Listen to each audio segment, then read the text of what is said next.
Bem, gente, dando continuidade à nossa série de vídeos de revisão, a gente tem, hoje a gente vai ver o cálculo dos parâmetros genéticos. Os parâmetros genéticos são parâmetros que a gente utiliza, que a gente calcula com a finalidade de avaliar se as características nós teremos uma facilidade maior ou não de fazer seleção. Lá de novo. Bem, dando continuidade ao nossa série de vídeos de revisão dos assuntos de métodos de melhoramento genético animal, hoje nós vamos trabalhar com a revisão dos parâmetros genéticos. O primeiro parâmetro genético que a gente vai revisar é o parâmetro de herdabilidade. Então, a herdabilidade é o principal parâmetro genético avaliado dentro da complexidade genética das características, que tem por finalidade avaliar o quanto da expressão fenotípica se deve aos fatores genéticos. Conceitualmente falando, herdabilidade ele pode ser avaliado sobre três óticas diferentes. O primeiro conceito que a gente tem é exatamente que a herdabilidade ela mensura o quanto da característica depende do componente genético e, consequentemente, quanto vai depender também do componente ambiental. Então, se eu calculo a herdabilidade para uma característica e ela dá igual a 0,3, significa que 30% dos fatores responsáveis pela variação dessa característica se deve a fatores genéticos e, consequentemente, 70% dos fatores se deve a fatores ambientais, a dependência ambiental. O segundo conceito de herdabilidade refere-se à possibilidade de repasse da característica. Então, quando eu mensuro a herdabilidade, eu estou avaliando o quanto da característica é passível de ser repassado de pai para filho ou o quanto da característica é passível de ser repassada de uma geração para outra, tá? O terceiro conceito de herdabilidade, que é um pouquinho mais complexo, mais difícil de entender, mas a gente vai tentar explicar aqui, é que a herdabilidade ela pode ser utilizada para explicar a variação entre os indivíduos, tá? Então, se a característica ela depende mais do componente genético, o principal fator responsável pelas diferentes respostas fenotípicas dentro do plantel seria então esse fator genético. Um exemplo. Se eu calculo a herdabilidade, ela dá igual a 0,7. Então, significa que 70% dessa característica se refere a fatores, a variância de ordem genética. Então, o principal fator responsável pela variação dessa característica é o fator genético. Então, se eu tenho um animal A e um animal B, um animal A produzindo 80 e um animal B produzindo 60 para qualquer característica aí, e essa característica ela tem 0,7 de herdabilidade, significa que as diferenças entre esses indivíduos aqui, que é igual a 20, em 70%, essa diferença de 20 se dá ao fato dos indivíduos serem diferentes geneticamente.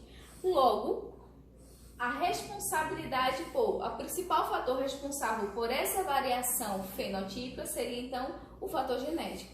Então, a herdabilidade ela vai servir para explicar qual é o principal fator responsável pela variação entre as respostas fenotípicas dos indivíduos.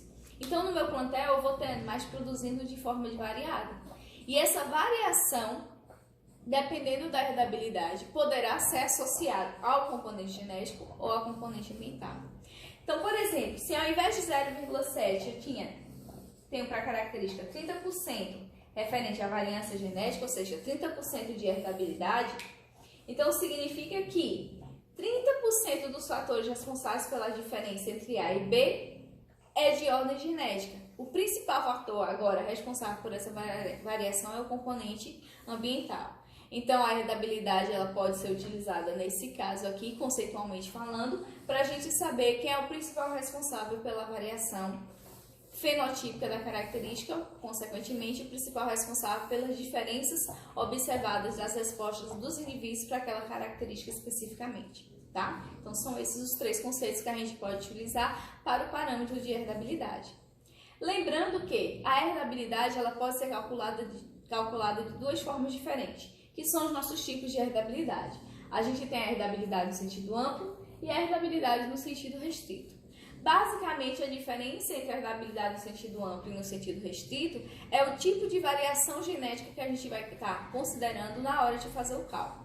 Como o próprio nome já diz, a herdabilidade no sentido amplo, ela vai avaliar a variância, será calculada como a variância genética dividido pela variância fenotípica total. Só que, como variância genética, no sentido amplo, a gente vai levar em consideração todos os modos de ação gênica que podem estar envolvidos numa mesma característica. Que modos de ação gênica nós temos? Modo de ação gênica aditivo e não aditivo, sendo que o não aditivo é a variância de dominância e a variância de epistasia. Então, como variância genética, nós teremos aditivo, dominância e epistasia, dividido pela variância fenotípica total. Então, por isso que não é herdabilidade no sentido amplo. Todos os fatores genéticos são levados em consideração que estarão aí atuando sobre aquela característica. A diferença para a herdabilidade no sentido restrito é que, na herdabilidade no sentido restrito, a gente restringe qual é o modo de ação gênica que a gente vai considerar na hora do cálculo de herdabilidade. Então, nesse caso, a gente vai levar em consideração como fator genético apenas a porção aditiva do gene. Então, a herdabilidade no sentido restrito será calculada como variância aditiva dividida pela variância fenotípica total. Lembrando que, para o melhoramento, a gente utiliza muito mais o cálculo da herdabilidade no sentido restrito do que a herdabilidade no sentido amplo. Por quê? Porque para a gente é muito mais interessante a gente trabalhar com valores que sejam passíveis de serem previsíveis com maior facilidade, ou a gente tem uma facilidade de avaliação mais apurada daquela característica. Porque a variância no sentido aditivo, a variância aditiva, ela é muito mais eficiente nisso do que a variância genética total. Porque a variância aditiva é aquela que a gente consegue prever qual vai ser o comportamento genético e, consequentemente, fenotípico de uma geração para outra. Lembram que quando a gente trabalha com a variância aditiva, a gente consegue associar fenótipo ao genótipo. Ou seja, a partir do momento que a gente considera apenas a porção aditiva, a gente consegue prever, baseado no fenótipo do indivíduo, qual é o comportamento genético dele. Então, quando a gente trabalha com a herdabilidade no sentido restrito, a gente tem uma maior previsibilidade do que pode acontecer. Então, é muito melhor a gente trabalhar com valores, lógico, entre a herdabilidade no sentido amplo e a herdabilidade no sentido restrito.